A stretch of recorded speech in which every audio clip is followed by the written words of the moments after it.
Olá, meus amigos, muito boa tarde. Sejam todos muito bem-vindos aqui ao nosso querido canal, esse canal que trata sobre holding. Se você já me conhece, olá, boa tarde. Às vezes as pessoas me procuram e dizem assim: nossa, eu tinha vontade de conhecer você porque você já faz parte aí do meu dia a dia, eu coloco seus vídeos. Gente, eu fico muito feliz com isso, né? E eu tenho muito carinho por todas as pessoas que me dão esse feedback, né? Eu fico muito feliz em saber que eu estou podendo contribuir de alguma forma, né? E se você chegou agora, seja bem-vindo, se inscreva no canal, deixe seu like, deixe seu comentário. Vamos, quanto mais a gente fomentar o canal, mais ele vai crescer com temas que de fato atendam aos anseios de vocês que querem trabalhar com holding, que querem entender mais sobre os percalços desse caminho, né? Porque a gente tá aqui para tratar dos percalços do caminho. Ninguém aqui tá em céu de brigadeiro, né? Então, quanto mais a gente discutir essas dificuldades, menores elas ficarão, porque a gente vai ter sempre possibilidades de rotas aí para seguir num caminho de uma possível dificuldade, ok, meus amigos? Então, sejam muito bem-vindos. Vamos lá ao tema do vídeo de hoje. Eu tô aqui com as minhas anotações.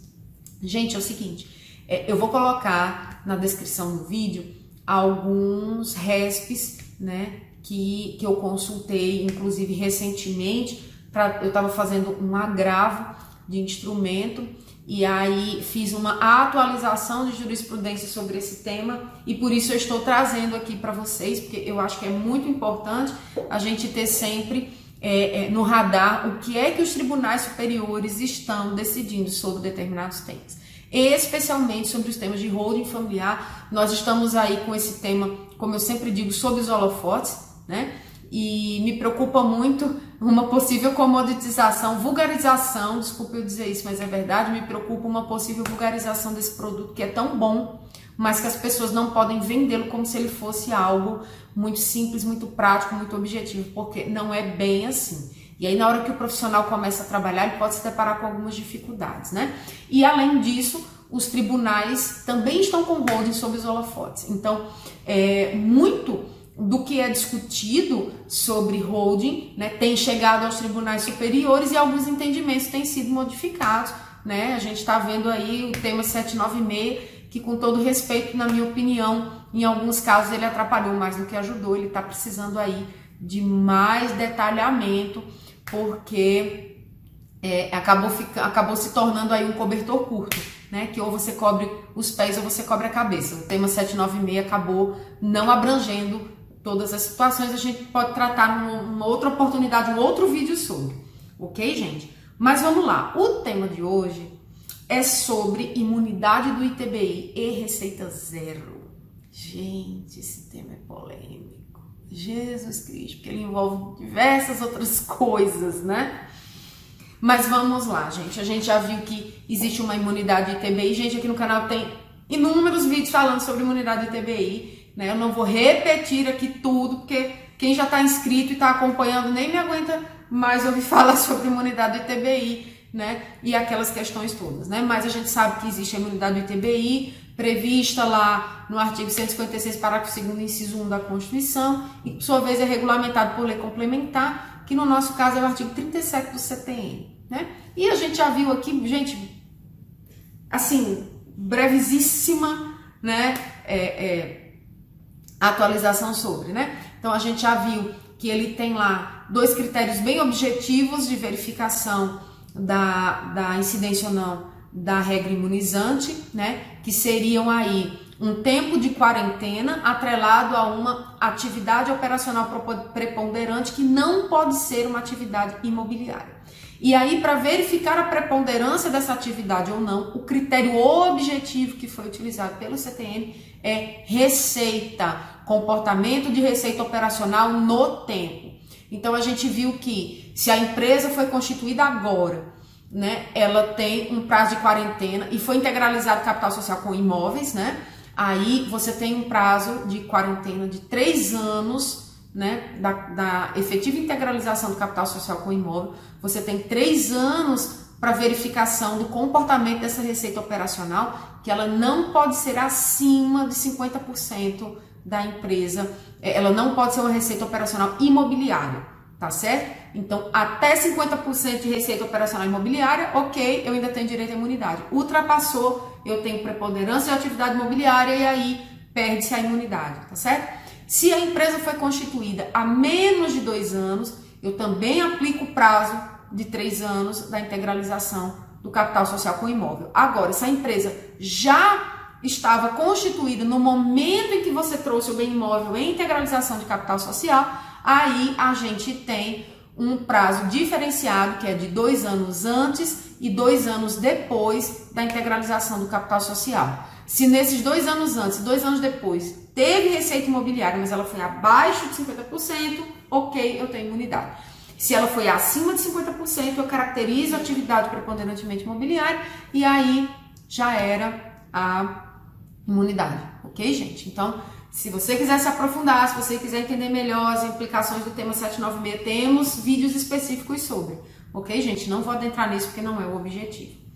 E isso se aplica não só para holdings, mas para qualquer integralização de capital social de empresa com imóveis, ok, gente? Então, isso não é específico para holdings. Agora, como normalmente a preocupação dos instituidores de holding é com a integralização de capital social utilizando-se de imóveis, né? Muitas vezes o objetivo principal é trazer imóveis para dentro da holding, então em holding isso tem um relevo bem maior, né?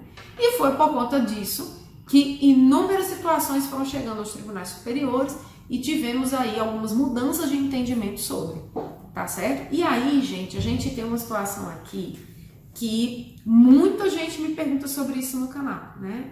E eu já quero aproveitar e dar uma palhinha aqui de por que esse vídeo ainda não saiu. Muita gente me cobra esse vídeo e eu vou falar agora. Que é a questão de você dizer, não, eu vou montar uma estrutura de holding, que é uma estrutura de máxima eficiência tributária, né?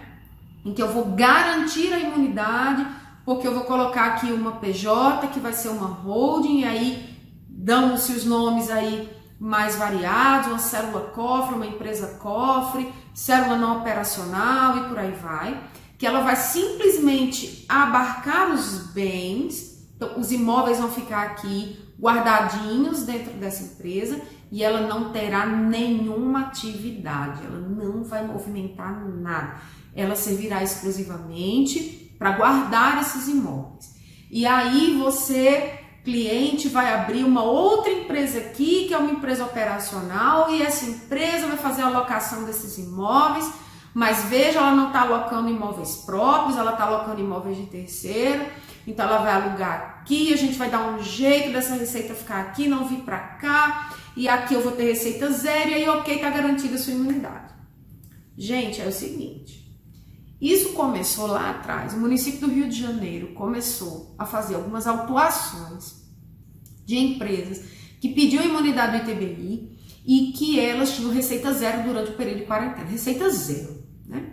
E em algumas situações a ideia era, olha, o critério é por quê? 50% de zero é zero, eu entendo que esse zero, ele vai trazer a incidência da tributação, afastar a regra imunizante, porque houve um abuso de forma, houve um abuso de direito, né? E por aí vai. E o STJ, né, nas primeiras autuações lá atrás, tinha um entendimento do seguinte, olha, a Constituição Federal é muito clara em relação à existência de atividade preponderantemente imobiliária ou não, para a aplicação da regra imunizante ou não.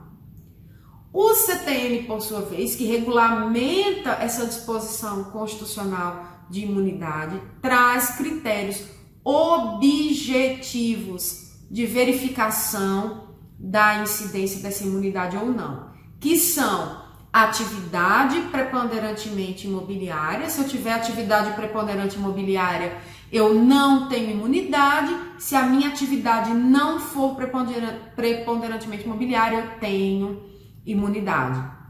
E qual é o critério dessa preponderância ou não? Comportamento da receita no tempo assinalado pelo CTN, como eu falei no início, não vou repetir aqui, tá certo? Então vai olhar aquela questão de 3 anos ou 2 mais 2, se foi superior ou inferior a 50%, e aí dentro dessa sistemática é que será possível verificar se a empresa tem ou não direito à imunidade.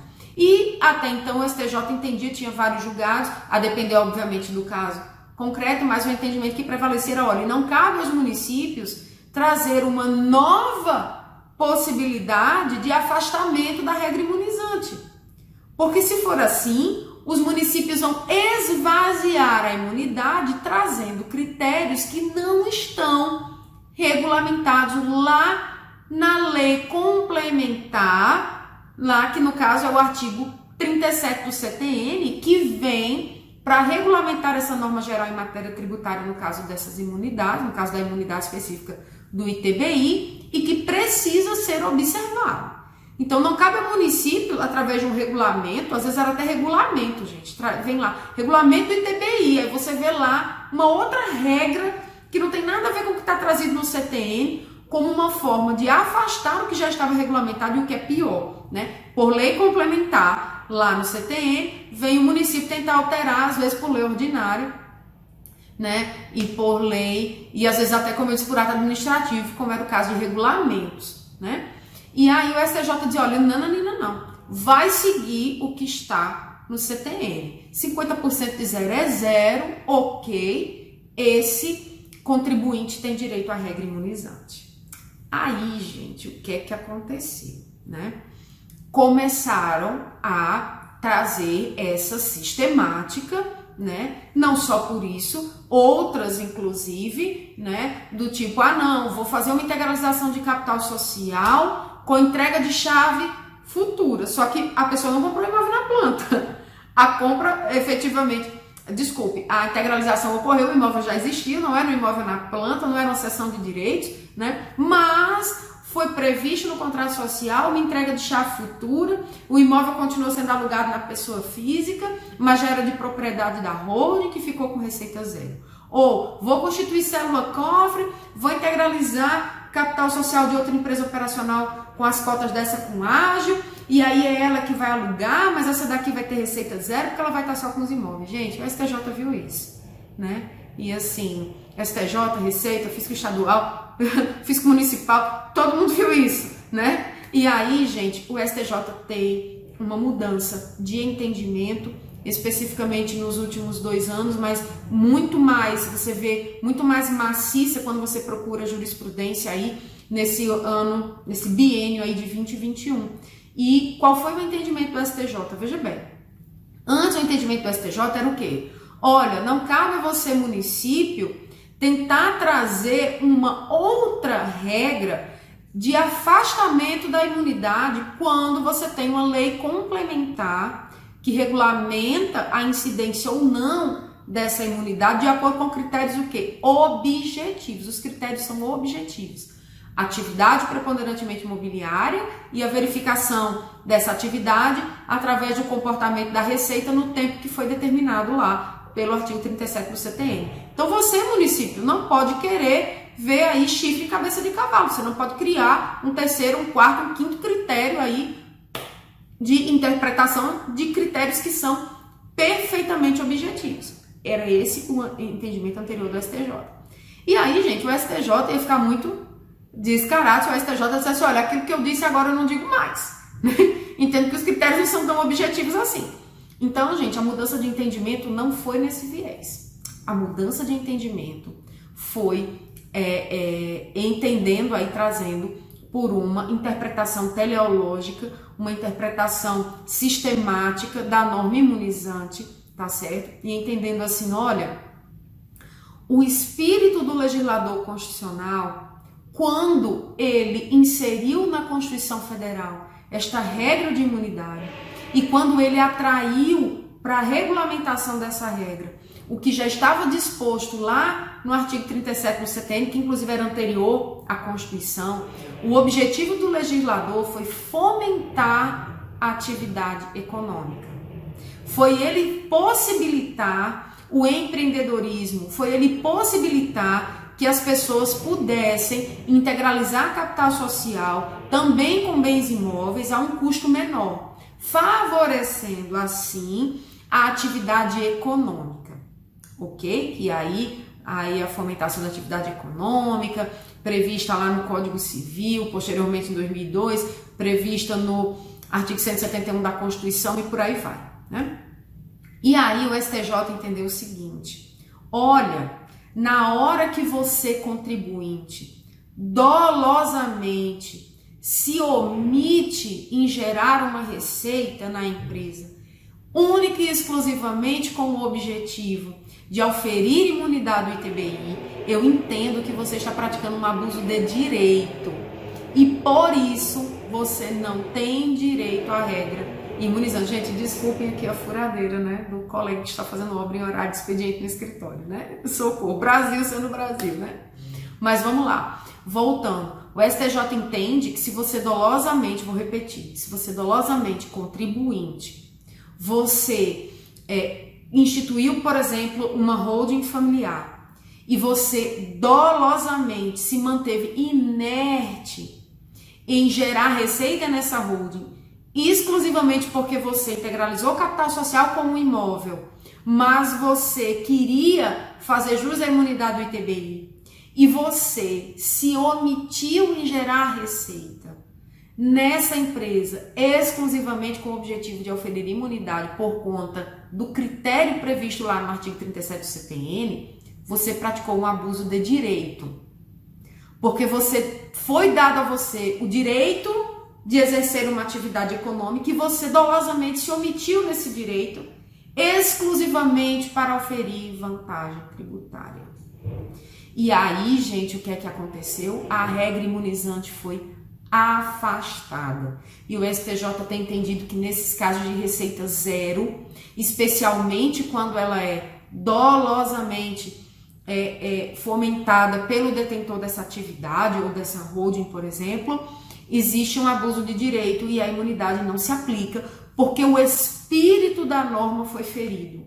O espírito, a intenção do legislador era fomentar a atividade econômica. E se você está fazendo isso única e exclusivamente para obter uma vantagem tributária, você está deixando de fomentar uma atividade econômica com o objetivo específico de se livrar do imposto de transmissão, então nesse caso você está ferindo indiretamente a norma constitucional, ainda que o seu critério objetivo tenha sido atendido, que é de receita e tempo. Então, gente, temos problemas aí, como diria queridíssimo professor Pablo Arruda, que eu adoro aí, meu mestre, meu querido mestre, como eu costumo chamá-lo, querido mestre, né? Quando a gente vê o mar recuando, né? E o tsunami virá. Porque aí não tem como, gente. Na hora que você tem receita zero e o STJ agora está entendendo que isso é abuso de forma, essa sistemática ficou prejudicada, né? Precisamos ver aí como se comportará essa jurisprudência aí nos próximos meses. Eu diria que a gente está quase no final do ano, né? Então vamos ver em 2022 se isso se mantém, porque nós tivemos 2 anos aí de muita dificuldade econômica, especialmente os anos aí de 2020 e 2021, que a gente ainda enfrentou aí 2020 uma pandemia muito severa, início de 2021 uma pandemia ainda muito grave, né, afetando grandemente várias atividades econômicas. Então, vamos ver aí se o STJ vai manter esse entendimento ou se vai voltar atrás, considerando o cenário econômico dos últimos 2 anos, tá certo? Então, teve gente realmente que ficou com suas atividades paralisadas, ou praticamente paralisadas, né? Em virtude, muitas vezes, de decretos, de uma situação completamente atípica e que atingiu diretamente alguns ramos de atividade que literalmente fecharam suas portas, né? E ficaram meses fechados, impedidos de funcionar. Então, gente, vamos ver o comportamento dessa jurisprudência, porém, trazendo aqui, desde já, que o entendimento que hoje está prevalecendo no STJ é de que, quando o contribuinte dolosamente ele se esquiva do exercício de uma atividade econômica especificamente para garantir imunidade do ITBI, já era, essa imunidade será afastada, porque a intenção do legislador foi ferida. A norma não atingiu seu objetivo final, que era o de fomentar uma atividade econômica. Tá certo? Então, meus amigos, vamos acompanhar, como eu disse, eu estou sempre antenada aí nessas mudanças legislativas e jurisprudenciais, e havendo um novo entendimento, eu trarei aqui para vocês. Como eu disse, o canal é um ambiente de fomento, de discussão, né, dessas outras, de todas as possibilidades, os percalços no caminho de quem trabalha com holding familiar. Ok, meus amigos? Então, sejam todos muito bem-vindos. Vou aqui me despedindo. Peço que, se você gostou desse vídeo, deixe seu like, deixe seu comentário, se inscreva no canal, indique esse canal para colegas que queiram, de repente, desenvolver esse produto com você, para entender um pouco mais sobre essa sistemática. Todos serão muito bem-vindos, advogados, contadores, administradores. Convoco vocês aí para a gente formar uma grande comunidade de debates. Ok, meus amigos? Então, até o nosso próximo vídeo. Fiquem com Deus. Um forte abraço a todos.